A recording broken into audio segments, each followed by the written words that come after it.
بالله من الشيطان الرجيم. الله أكبر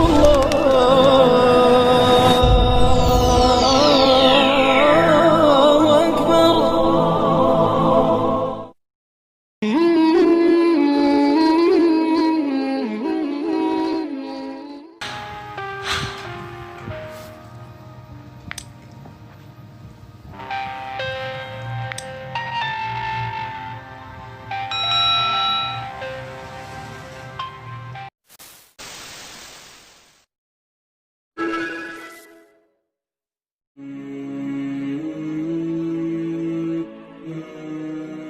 Kaum muslimin sepakat semua keluar untuk mengejar Dajjal dan membunuhnya. Keluar dari kota Madinah satu orang yang namanya seperti namanya Nabi Muhammad SAW, Muhammad bin Abdullah, dan dia dari turunan Nabi SAW juga.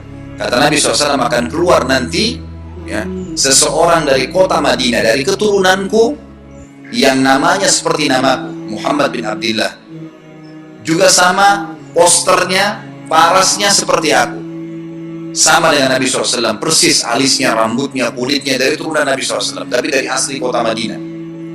Sebagian ulama hadis mengatakan dari turunan Hasan radhiyallahu anhu ajmain. Intinya kata Nabi SAW akan keluar nanti dari kota Madinah, tapi akhlaknya bukan seperti akhlakku. Tentu tidak mungkin ada orang yang sama dengan akhlak Nabi SAW. Kata Nabi SAW, Allah mengubah dia dalam sehari semalam. Tiba-tiba berubah menjadi orang baik dalam sehari semalam, jadi orang faham agama.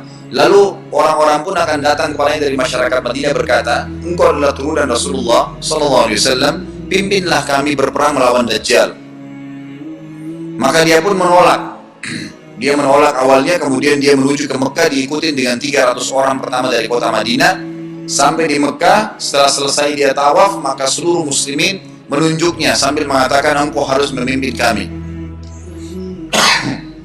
Dan orang ini punya julukan Mahdi, dikenal dengan Imam Mahdi.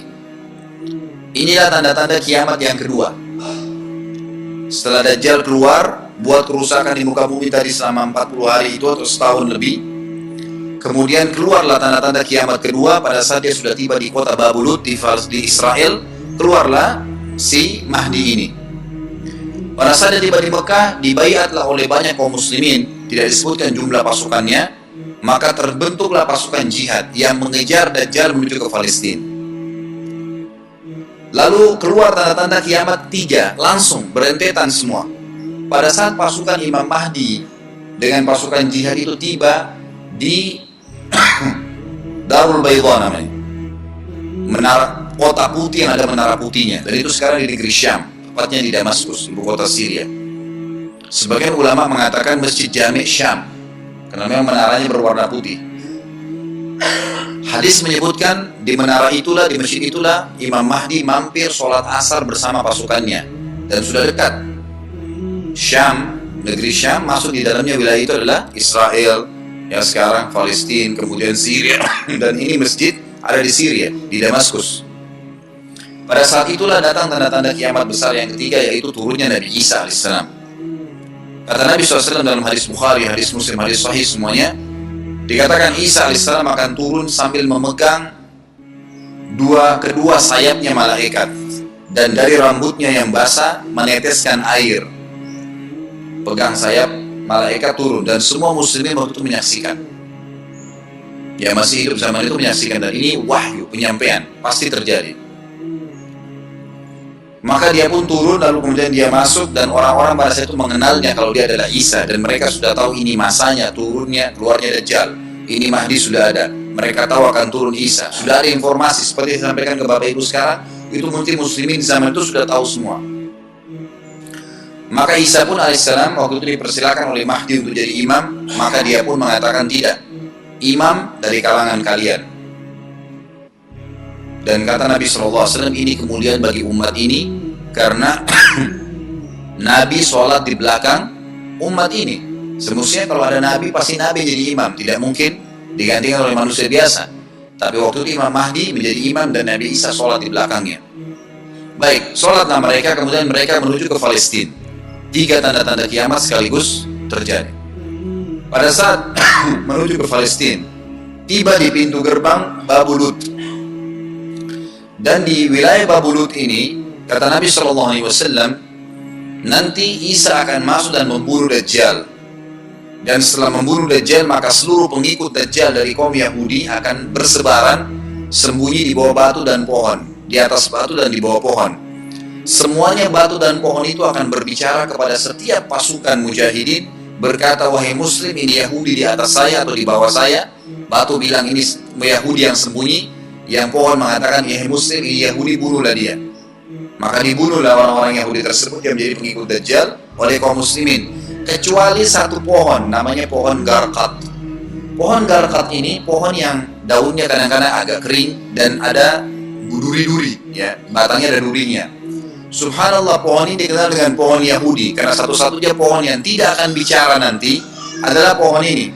Ringkas cerita adalah Nabi Isa alaihissalam akhirnya tiba dengan pasukan mujahidin di depan pintu gerbang Babulut. Kemudian orang-orang Yahudi tidak kenal, tidak tahu Nabi Isa, tidak tahu tentang itu Mahdi. Mereka belum tahu ini. Mereka berbangga-bangga saja. Lalu mereka berkata kepada Dajjal, ada pasukan, segelintir pasukan yang mau menyerang kita. Dajjal mengatakan, bukakan pintu gerbang. Mereka tidak akan mampu melawan kita karena pasukannya mereka banyak memang. Maka Dajjal dengan sombongnya menunggu di depan pintu gerbang. Pada saat dibuka, Dajjal kaget melihat ada Isa alaihissalam. Dan pada saat itu kata Nabi SAW, Dajjal faham kalau sudah tiba ajalnya. Begitu melihat Isa alaihissalam, dia lari dan badannya sambil meleleh di depan para pengikutnya. Lalu Isa alaihissalam mengejarnya, mengatakan, wahai musuh Allah, saatnya kau akan menemui ajalmu. Lalu ditusuklah dengan tombak emas di antara dua matanya, maksudnya di dahinya, ditusuk oleh Isa alaihissalam dan matilah Dajjal. Pada saat Dajjal mati, pengikutnya pada ketakutan semua. Mereka anggap Dajjal Tuhan, mereka anggap Dajjal orang yang perkasa lah, orang yang kebal lah, beragam macam kelebihan. Mereka kaget pada saat mati, maka bertebaranlah mereka dan akhirnya mereka sembunyi di bawah pohon dan batu. Di atas batu kemudian seperti saya katakan tadi, hadis menjelaskan, batu dan pohon akan memberikan penjelasan, hai muslim, ini Yahudi, bunuhlah. Maka dibunuhlah pada saat itu mereka. Lalu Nabi Isa alaihissalam memimpin di muka bumi, dan kata Nabi SAW, pada saat itu Islam, agama Islam yang dibawa oleh Nabi SAW akan masuk ke semua rumah di muka bumi, gak tersisa. Satu dunia ini semuanya Islam. Hadis sahih, kata Nabi SAW, Islam akan masuk ke setiap rumah, biizzil aziz atau bidhilli dalil, dengan kemuliaan atau terhina. Yang tidak mau terima dibunuh. Nggak ada lagi penolakan terhadap Islam. Itu hadis sahih. Maka Nabi Isa alaihissalam memimpin pada saat itu, disebutkan dalam hadis 40 tahun dengan ketenangan menerapkan hukum Islam.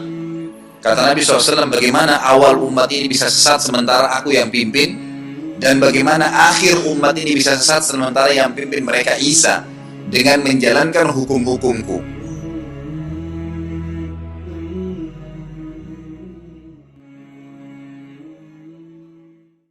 Sahabat beriman, terima kasih sudah menonton. Semoga bermanfaat bagi kita semua. Dan semoga channel ini terus berkembang agar senantiasa memberikan hal-hal yang bermanfaat untuk kita semua. Amin ya rabbal alamin. Semua yang baik datangnya dari Allah Subhanahu wa ta'ala, dan segala kekilafan mohon dimaafkan. Akhirul kalam, wabillahi taufiq wa hidayah. Wassalamualaikum warahmatullahi wabarakatuh.